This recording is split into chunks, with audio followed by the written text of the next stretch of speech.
नमस्कार दोस्तों, bank Nifty weekly analysis video में आपका स्वागत करते हैं। बैंक निफ्टी की फाइनल क्लोजिंग हमें मिली है 51,661 की, जो पिछले वीक की क्लोजिंग से हमने 1659 पॉइंट ऊपर जाके क्लोज किया है। अगर आप बैंक निफ्टी का ध्यान से चार्ट देखें तो बैंक निफ्टी ने काफी अच्छी बुलिश कैंडल बना दी है पिछले वीक से। मैंने आपको पिछले वीक भी बताया था कि मार्केट अब एक अच्छा खासा ट्रेंड दे सकते हैं, क्योंकि इनसाइड कैंडल बनी है। इनसाइड कैंडल बनेगी तो इसके हाई के ऊपर तक मार्केट क्लोज कर सकती है। तो मार्केट ने इस जोन के ऊपर क्लोज कर दिया है। और अगर अब आप जो ये जोन है, जो ये पिछली कैंडल का जोन था, अब ये इसके लिए मेजर सपोर्ट जोन काम करेगा। जो लेवल बनता है 51,170 से लेके 50,888 के बीच में जो लेवल बनता है, ये मेजर सपोर्ट जोन होगा बैंक निफ्टी के लिए। यहाँ पर आएगा तो बैंक निफ्टी एक बार बाइंग की साइड पे जरूर जाएगा। ये वीकली चार्ट कहता है कि एक बार मार्केट जरूर एक बार यहाँ से आके ऐसा बुलाए। अब मार्केट के लिए जो मेजर रेजिस्टेंस लेवल होगा, जो इसका हाई है 51,944 का, वो बहुत ज्यादा इंपॉर्टेंट होगा। मतलब 42,000 के आसपास का जो लेवल है वो बहुत इंपॉर्टेंट रेजिस्टेंस जोन का रहेगा। इसके बीच में मार्केट टाइम बिता रही है कुछ दिन, तो अगर ये निकलता है जिस साइड पे, वहां पर भी एक अच्छा खासा मूव मिल सकता है। अगर हम डेली चार्ट पे जाके एनालिसिस करें कि डेली चार्ट इसका कैसा कह रहा है कि मार्केट कहां पर जा सकती है, चलो चलते हैं हम डेली चार्ट पे। अगर हम बैंक निफ्टी की डेली चार्ट देखें तो डेली चार्ट पे मार्केट ने एक डबल इनसाइड कैंडल का सेटअप बनाया है, जो ये बहुत ही इफेक्टिव सेटअप होता है कि मार्केट कहीं पे भी साइड अगर ब्रेकआउट देती है या फिर ब्रेकडाउन देती है तो एक हमें अच्छा खासा मूव मिल सकता है। अगर मार्केट ने यहाँ पर एक अच्छा खासा मूवमेंट दी अगर ऊपर की साइड पे, तो हमें एक 52,500 के आसपास का एक अगला साइकोलॉजिकल रेजिस्टेंस मिल सकता है, क्योंकि वहां पर ओपन इंटरेस्ट खड़ा होगा। और उसके बाद 53,000 के आसपास, क्योंकि अब जब रेजिस्टेंस ऑल टाइम हाई पे मार्केट हो तो हमें राउंड नंबर दिखना चाहिए हमेशा। कभी भी कभी भी हम support resistance all time high पे नहीं निकाल सकते, तो वहां पर हम हमेशा राउंड नंबर को कंसीडर करते हैं साइकोलॉजिकल सपोर्ट रेजिस्टेंस के लिए। कि इसमें क्या होता है कि लोग सोचते क्या है कि जैसे अगर कोई भी स्टॉक है 100 रुपए पे चलता था, वो एक टाइम पे 200, भाई 200 पे अगर प्रॉफिट बुकिंग करो, प्रॉफिट बुकिंग करो। ऐसे ही बैंक निफ्टी जैसे अभी 52,000 के आसपास चल रही है, मान लो 53,000 पे भाई 1000 पॉइंट बग गई, तो कम से कम प्रॉफिट बुकिंग करो, प्रॉफिट बुकिंग करो। तो ये राउंड लेवल बहुत ज्यादा इंपॉर्टेंट होते हैं मार्केट के लिए। जैसे 50,000 का राउंड लेवल बहुत इंपॉर्टेंट था, जैसे यहाँ पर आप देख सकते हैं 50,000 के लेवल के आसपास मार्केट ने एकदम से मार्केट गिरी थी। यहाँ पर देख लीजिए गिर रही थी, क्यों गिर रही थी? क्योंकि वो रेजिस्टेंस लेवल था साइकोलॉजिकल। अब उसको मार्केट ने बार बार टेस्ट करता रही, टेस्ट करते रही, ऊपर करने की साइड पे ब्रेक करने लगती। तो अगर मार्केट ने अगर ऊपर की साइड पे अगर 52,000 का रेजिस्टेंस तोड़ दिया, तो हमारे को नेक्स्ट जो हमारे को रेजिस्टेंस मिलेगा 52,500 के आसपास मिलेगा। तो और अगर हमें नीचे, तो आपको सपोर्ट जोन बताया, अगर यहाँ पर मार्केट एक दो दिन और रुकती है, अगर मार्केट यहाँ पर एक दिन और यहाँ पर आके कंसोलिडेट करते हैं, तो हमारी मार्केट के अंदर बहुत ज्यादा चांसेस हो जाएंगे मार्केट एक नीचे की साइड में ब्रेक कर सकती है। क्योंकि जो निफ्टी का चार्ट है वो ओवर स्ट्रेच है। अगर मैं आपको निफ्टी का चार्ट भी दिखाऊं, अगर आप देखें तो निफ्टी का चार्ट, तो निफ्टी ऑलरेडी ओवर स्ट्रेच है, जिसकी वजह से मार्केट के अंदर एक सेलिंग भी आ सकती है। क्योंकि निफ्टी के अंदर जब भी ये टॉप पे डोजी कैंडल, अब ये देखो निफ्टी के चार्ट पे अगर आप देखोगे तो कंटिन्यूअसली क्या हो रहा है कि रेड में ही हर दिन क्लोजिंग हो रही है और मार्केट हमेशा स्ट्रेंथ नहीं दिखा रहा। जैसे स्ट्रेंथ की कैंडल कौन सी होती है? ये कैंडल स्ट्रेंथ की होती है, ये कैंडल स्ट्रेंथ की होती है, ये कैंडल स्ट्रेंथ की होती है। बट ये आपको कोई ऑल टाइम हाई पे स्ट्रेंथ की कैंडल नहीं दिख रही होगी। और अगर हम वीकली एनालिसिस पे निफ्टी में भी जाके देखें, तो निफ्टी में क्या हो रहा है कि निफ्टी में एक नीचे पुल बैक बचा है। अगर एक निफ्टी पुल बैक दिखती है फिर ऐसे करके जाती है, तो एक अप ट्रेंड बहुत अच्छा रहेगा। तो मेरे को लगता है एक शॉर्ट टाइम फ्रेम में निफ्टी गिर सकती है। अगर निफ्टी गिरेगी तो बैंक निफ्टी को भी वो गिरा सकती है, ये प्रोबेबिलिटी बहुत ज्यादा हाई है। तो अगर हम चलते हैं 15 मिनट चार्ट पे बैंक निफ्टी के, कि हम कल कैसे ट्रेड कर सकते हैं, चलो चलते हैं 15 मिनट चार्ट पे। अगर हम 15 मिनट की एनालिसिस करें कि कल बैंक निफ्टी कैसे मूव कर सकता है, तो अगर 15 मिनट के चार्ट पे देखें तो बैंक निफ्टी एक अपना टाइम की करेक्शन कर रहा है। तो मार्केट ने काफी अच्छा अप ट्रेंड दिया और अब ये मार्केट कंसोलिडेशन कर रहा है। अगर आपने मेरी पिछली डेली एनालिसिस की वीडियो देखी होगी तो मैंने आपको इसी दिन, जिस दिन मार्केट ने अप ट्रेंड दिया था, उसके बाद ही मैंने बता दिया था मार्केट अभी कुछ दिन इस जोन के अंदर ही रह सकता है। इसका सिंपल सा रीजन ये था कि मार्केट में ना टॉप से सेल ऑफ आया और यहाँ से बाइंग आई थी। अब इसके बीच में ही मार्केट कंसोलिडेशन कर रहा है। अगर आप ध्यान से देखें तो मार्केट इसी के अंदर कंसोलिडेशन करता जा रहा है।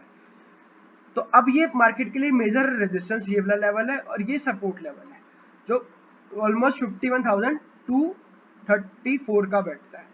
तो यहाँ से अगर एक मार्केट सेल ऑफ होता है तो 51,000 के आसपास एक मार्केट सेल ऑफ दे सकती है। अगर अगर आपको लगता है मार्केट अगर इस जोन के अंदर, तो आप यहाँ पर नॉन डायरेक्शनल स्ट्रेटेजीज भी बना के बैठ सकते हो। जैसे मैंने यहाँ पर 50,500 का कॉल पुट दोनों शॉर्ट कर रखा है, प्लस साथ में इसकी हेजेस बाय कर रखे हैं, तो मेरा एक आरएन फ्लाई बनी पड़ी है ऑलरेडी। बट अगर अगर जैसे अगर आप, क्योंकि अब जब इसकी प्रोबेबिलिटी कम होने जाती है, क्योंकि मार्केट काफी दिन से साइडवेज जोन के अंदर बैठी है, तो अब इसकी प्रोबेबिलिटी कम होगी। तो अब जो मेजर लेवल है, जो ये दो रेड लाइन बनी है, तो यहाँ पर जो जिन्होंने यहाँ पर 50,000 को पे बेच रखा है, तो इनके एसएल कहाँ पर होंगे? इनके एसएल यहाँ पर है, इनके ब्रेक इवन पॉइंट्स हैं वो ये है। इस रेंज के अंदर अगर मार्केट घूमती रहेगी तो किसी को डर नहीं लगा, किसी भी ऑप्शन सेलर को डर नहीं लगेगा। इस साइड पे अगर कोई भी स्ट्रेटेजी के अंदर ट्रेड करेगा तो इस जोन के अंदर डर नहीं लगा। अगर इस जोन का ब्रेकआउट या ब्रेकडाउन आएगा तब आपको एक बहुत अच्छा मूव मिल सकता है। तो अगर आप ये लेवल्स ध्यान से देखेंगे तो काफी अच्छा इस सपोर्ट रेजिस्टेंस का काम करेंगे। आई होप आपको ये वीडियो पसंद आए। वीडियो पसंद आ रही है तो लाइक, शेयर एंड कमेंट करते रहें।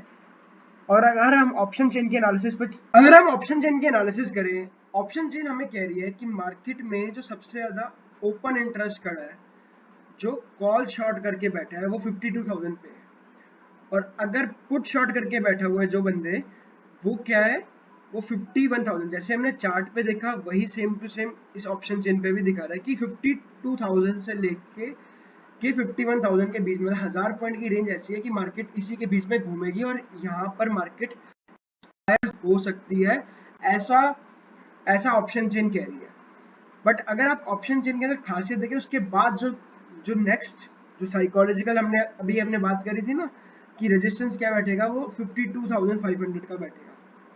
तो नेक्स्ट वही बैठा है, तो हमारी चेकलिस्ट बिल्कुल ठीक है। अगर हम पीसीआर का डाटा चेक करें तो 1.025 दिखा रहा है, 02 दिखा रहा है। तो इसमें का मतलब भी यही है कि मार्केट एक साइडवेज रेंज में है या फिर वॉलेटाइल रह सकती है।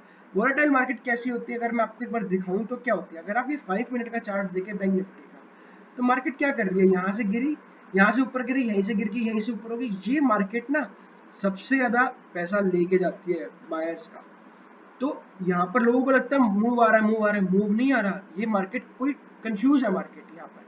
यहाँ पर अगर आप बाय कर रहे हो एकदम से सेल आ जाएगा, यहाँ पर सेल कर रहे हो तो एकदम से बाय आ जाएगा। तो यहाँ पर कंफ्यूजन बहुत ज्यादा होती है, यहाँ पर आपका प्रीमियम कुछ नहीं हो रहा है। इसलिए यहाँ पर जब भी मार्केट सपोर्ट और रेजिस्टेंस दिख जाता है ना सेलर्स को, तो ये मार्केट ऐसा ही बिहेव करती है। और अगर जब भी मार्केट इस टाइप का जोन बिता दे काफी टाइम, जैसे अगर आप यहाँ पर देख रहे थे, आपको एक नया कॉन्सेप्ट बताता हूँ चलो, कि मार्केट में अगर जैसे हम यहाँ पर देखें, यहाँ पर भी सेम मार्केट यही कर रही है कि इसके अंदर घूमे जा रही है मार्केट, घूमे जा रही है। यहाँ पर घूमे जा रही है मार्केट, कंसोलिडेट कर रही है। बट जैसे ही ब्रेकआउट आया मार्केट का, तो कैसी बड़ी कैंडल बनाने लगी मार्केट, बड़ी कैंडल बनाने लगी। तो जब भी मार्केट के अंदर बड़ी कैंडल बने ना, हमेशा उस समय रिस्क लो। जब भी सेलर का ऐसा हिट हो रहा, यहाँ पर मार्केट ने एंट्री दी, फिर मूव दिया, फिर यहाँ इनसाइड कैंडल दी, फिर मूव दिया, फिर इनसाइड कैंडल दी, फिर मूव दिया, तो यहाँ पर ट्रेड करने में फायदा रहता है। इस जगह पे अगर आप ट्रेड करोगे तो छोटी मोटी स्कैल्पिंग चलो समझ में आता है, बट आप मार्केट को पकड़ नहीं पाओगे, क्योंकि मार्केट क्या करेगी, ऐसे बढ़ेगी, ऐसे गिरेगी, ऐसे बढ़ेगी, ऐसे गिरेगी। तो यहाँ पर बहुत ज्यादा वोलेटिलिटी है। तो यहाँ पर मार्केट क्या करेगी, आपको ट्रैप करेगी। ट्रैप कहते हैं ना, हमें ट्रैप हो रहे हैं सपोर्ट रेजिस्टेंस के अंदर, यहाँ पर ट्रैप होते हो आप, क्योंकि वो सेलर ऊपर बेचा, नीचे बेच के बैठा है, आराम से बैठा है, वो कुछ नहीं कर रहा। आप यहाँ पर ट्रैप है। अगर सेलर का यहाँ कहीं ऐसा लिट होगा तो यहाँ पर देखो बहुत तेजी से मूव आएगा। तो ये 300-400 पॉइंट होंगे, बहुत तेजी से आएंगे, तो हमें वो तेजी से पॉइंट पकड़ने की कोशिश करनी चाहिए। अगर हम ऑप्शन चेन पे देख रहे हैं तो कि लोगों ने क्या कर रखा है, यहाँ पर 500 के लेवल बेच रखे हैं, 500 के लेवल पे लड़ाई चल रही है कि कॉल बायर्स और पुट बायर्स के बीच में। बट जो मेजर जोन है मार्केट का वो यही है, 51,000 से लेके 52,000 के बीच में मार्केट रह सकती है इस एक्सपायरी तक। अगर हम मार्केट का मैक्स पेन पॉइंट चेक करें तो मार्केट का मैक्स पेन पॉइंट है 51,400 का। तो मार्केट 51,400 से लेके 51,500 के बीच में एक्सपायरी कर सकती है, मार्केट की प्रोबेबिलिटी बहुत ज़्यादा हाई है। बट अगर अगर क्योंकि ये मंथली एक्सपायरी है, क्योंकि मंथली एक्सपायरी पे कोई ना कोई ड्रामा ज़रूर होता है, तो मार्केट के अंदर ऐसा हो सकता है कि मार्केट मंडे को अंदर रह जाए, ट्यूसडे को भी इस जोन के अंदर रह जाए, पर वेडनेसडे जिस दिन एक्सपायरी है उस दिन मार्केट इस जोन को ब्रेक कर सकती है। तो अगर आप ट्रेड कर रहे हैं तो बायर अगर ट्यूसडे और थर्सडे, ट्यूसडे और वेडनेसडे आपके लिए काफ़ी अच्छा दिन रहेगा ट्रेड करने का, क्योंकि मार्केट एक कंसोलिडेशन कर रही है, उसके बाद अगर निकलेगी तो बहुत अच्छा मूव मिलेगा। तो अगर आप बाइंग करना चाहते हैं तो एक्सपायरी का दिन बहुत ज़्यादा आपके लिए इंपॉर्टेंट हो सकता है कि मार्केट इस रेंज को भी तोड़ सकती है और जहाँ पर सेलर को ट्रैप कर सकती है। यहाँ पर जो सेलर की एक्सपेक्टेशन है वहाँ पर ऐसे जाके चाहे वापसी आ जाए, बट आपको एक अच्छा खासा मूव मिल सकता है क्योंकि मार्केट ऑलरेडी कंसोलिडेट कर रही है। तो कल के लिए इतना ही, अभी तक के लिए इतना है। अगर आपको ये वीडियो पसंद आए तो वीडियो को लाइक कीजिए, चैनल को सब्सक्राइब कीजिए। मैं मिलता हूँ आपको ऐसी किसी और इंटरेस्टिंग वीडियो के लिए, तब तक के लिए जय हिंद।